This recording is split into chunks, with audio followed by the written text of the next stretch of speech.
I began doing movie reviews way back in 2009, and contrary to popular belief, it was not because of the nostalgia critic, aka Doug Walker. It was actually the cinema snob who was the first one that I saw and the one who inspired me to start my own movie reviewing series, though I would later become a fan of Doug's work as well. He's reviewed a lot of films that I like, and most of the time I can see his point and laugh at the movie's expense. I love The Lost World, Drop Dead Fred, I have a soft spot for Good Burger and Jingle All the Way, just to name a few. However, he often contradicts himself, ripping on certain films for one thing, like calling The Dark Knight Rises too long. You might be a little bored by it at times because it is extremely long. You like Lord of the Rings. They're not exactly known for being short.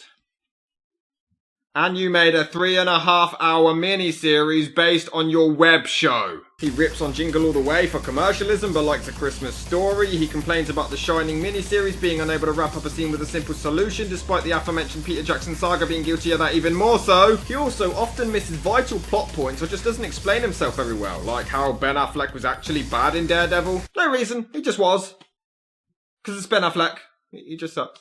And he, as well as his brother, often tend to lean towards being so arrogant they refuse to acknowledge that maybe other people can like or dislike a movie. I mean, this is a guy who said, there's no good movies or bad movies, there's just movies you like and don't like. And then went on to say, and most people I've seen who like the movie, it's very much in the, it was alright. Like, there were some problems, but it was alright. The people that like Nobody it, loves it. I haven't found anybody that said like, it's amazing, it's phenomenal, there's no problems. Everybody has an issue with it. He said Happy Madison fans shouldn't live, people only like Hocus Pocus as a guilty pleasure and they all know it sucks, and it just comes across as uncomfortable to watch sometimes with someone forcing an opinion on you so much. Usually, however, I can ignore all of that and just enjoy the comedy for what it is. However, today I'm looking at his review of Francis Ford Coppola's Jack. Jack is one of my favourite films, and a lot of Doug's points are the universal criticism, most of which I can counter, but I can also see some negativity behind it, and I'll admit to a lot of its flaws when the time comes. Let's just dive right in. It doesn't even sound real. Francis Ford Coppola, the director of The Godfather, directed a movie where Robin Williams is a 10-year-old in a man's body. And Doug Walker, director of great films like Suburban Nights and To Boldly Flee, directed Dragonboard, an unfunny and direct rip-off of Jungle to Jungle just 1 year after reviewing Jungle to Jungle and calling it unfunny and unoriginal. Irony. So they try to figure out what made him come out so fast, and it turns out he has a hyper-rare condition most likely caused by bad screenwriting. Actually, it's a real disease. It's called Werner syndrome. The movie may have, slightly exaggerated the aging process, but it's a real disease. Terrible writing! Okay, now here's the major problem with the movie. Jack is not being played like a 10-year-old. He's being played like a kindergartner. And that's the main issue the entire world has. And honestly, it's quite easily explained. I actually feel stupid that I have to explain it, especially to the likes of Doug Walker, who usually knows what he's talking about and is usually pretty good at analysing films. I mean, Jack may be 10 years old, but he's been coddled and protected by his parents for a decade. He's barely been outside, he's never been to school, he's been kept away from society, so therefore he obviously would be a lot less mature than the other kids. Also, how come no one bitches over the fact that Tom Hanks in Big acted like a 6-year-old and not the correct age? No. Yeah.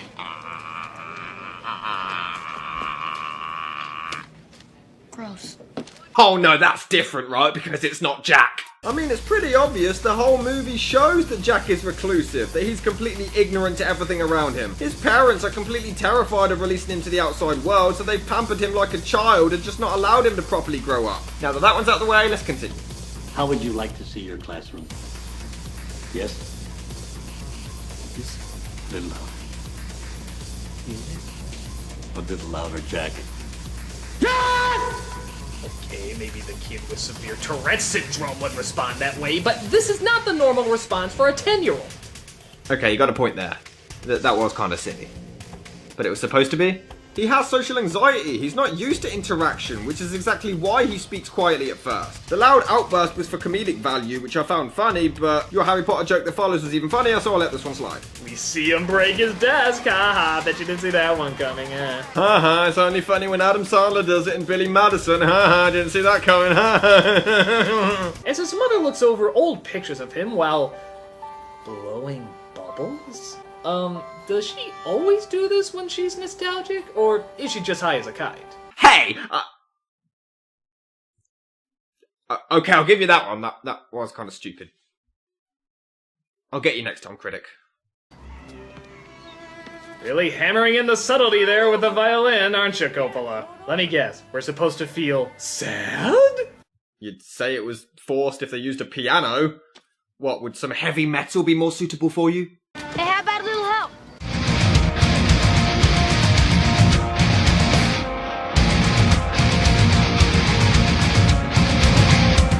Rock on. I'm not touching that thing. It's been contaminated now that he's touched it. Yeah, I ain't touching it. Oh, finally, goodies! Cooties? Really? At age 10? You know, I think it's common knowledge that cooties are generally extracted after the age of 7. Everybody knows this.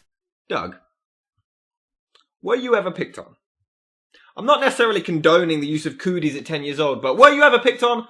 Because I was. And I can tell you firsthand that kids are nasty, kids are mean. I was picked on in my teen years for having bad dandruff. Kids find the most ridiculous things and use them to bully somebody for. It's just how kids work.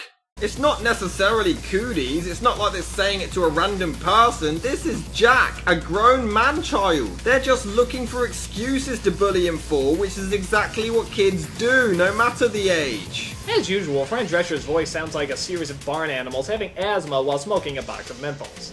This coming from a guy who hired Bargo to talk like this. A damn fool! You can't change your destiny! You can only choose to read it! On purpose. Like, that's not his real voice, so you deliberately hired him to do that voice. Speaking of which, how the fuck can you make fun of Whitey's voice in 8 Crazy Nights? Louis has dirty magazines under his bed. What are dirty magazines? I got to be... Really? She's smiling at the fact that he wants dirty magazines? Yeah, how dare she smile at the fact that her son is finally acting like a normal 10-year-old boy? Fucking bitch, you'd want him to remain a reclusive little hermit who's alien to everything around him. Whore. Stuff knocked over. Only funny in other slapsticks, only funny in other slapsticks, ha ha! Check this out. Excuse me. Think our moms look like that? I did not just hear that. Hey, sometimes, alright, we just wonder what our mum looks like in the shower. Okay. Either admit this line is terrible, or defend it and say it's relatable. Okay, this line sucks. Hey, Jack. You ever get a boner? I did not just hear that! Okay, for Coppola, quick lesson on boys. Seeing how you clearly never were one. Boys don't ask about this stuff. We just act like we know it and horribly make fun of the other dumb boys who actually ask about this stuff. Dude, it's not like they're talking to an adult. Yeah, I agree, that's how boys act, but it's not like they're talking to their father or something. This is a guy who's their age, but in an adult's body, so obviously they'd feel more comfortable and ask questions out of curiosity. I can see why that may sound like a shitty defense, but if you're 10 and you've got a friend who's also 10, but in an adult's body, he's the same age, you want to know about sex and hard-ons, why ask an adult and feel uncomfortable when you can just ask him? I don't think it's as bad as you're making out. And of course, boys looking at naked women is totally cool, but then when actual girls come around, ew, gross cooties, ew! Because that's how boys are! You just explained to Coppola how boys act, but here you don't seem to understand boys yourself. Boys look at tits and feel hormonal at this age, but don't want to admit they like girls yet, so they make fun of them all the time to hide it. It's what boys do. Okay, so Doug Walker was never bullied, and Doug Walker was never a boy. Interesting. He brings his homeschool teacher up to the treehouse because, yeah, wouldn't that make you the cool kid? Sweater vests and ties are totally in. Yeah, that was dumb. Did you eat this, Jack? Everybody has to. Yep. It's good. Oh, come on, he's had worse. So did his victims. What? So, that entire scene was pointless. It was to show character development and him bonding with his friends to make events that take place later on that much more tragic. But nah, completely pointless.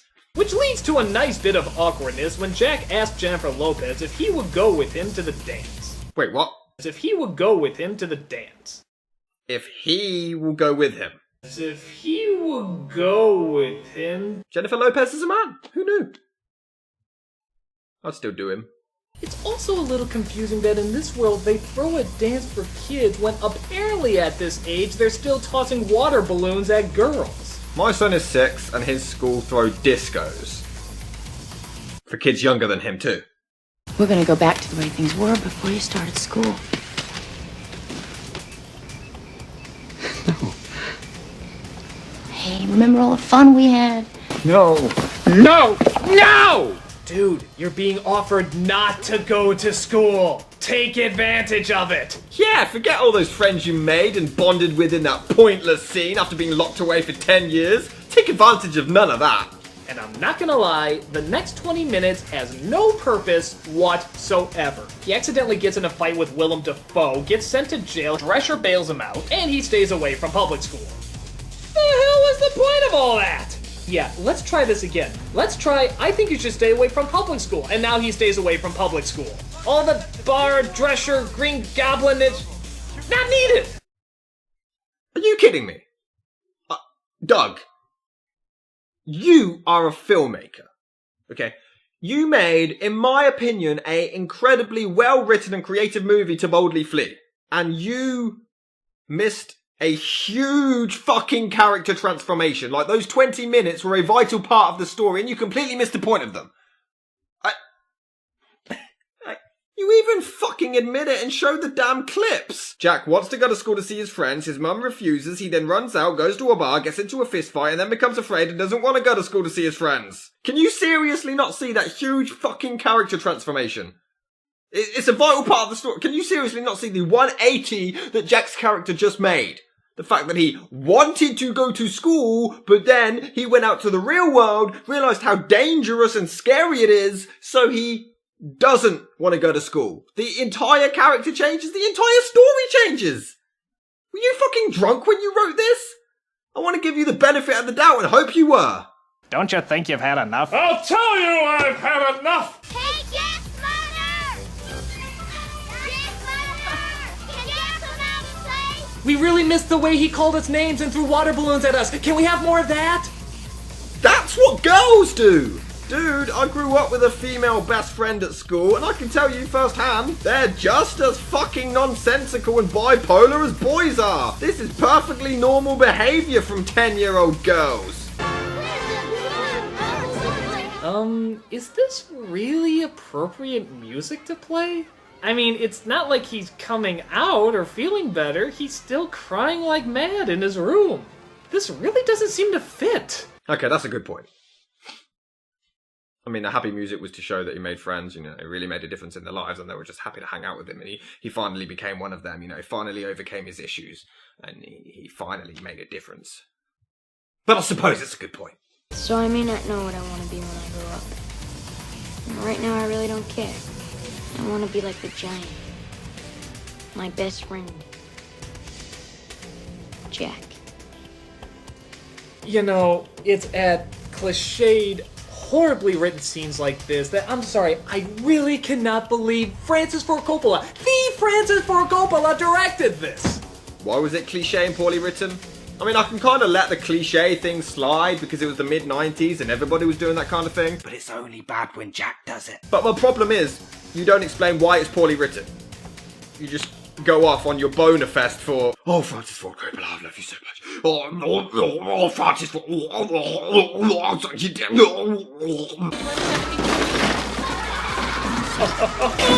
it's still not funny! Only when other slapstick comedies do it. Oh, for God's sake, how often are they gonna skip around gigantic periods of time that we'd actually be interested in seeing?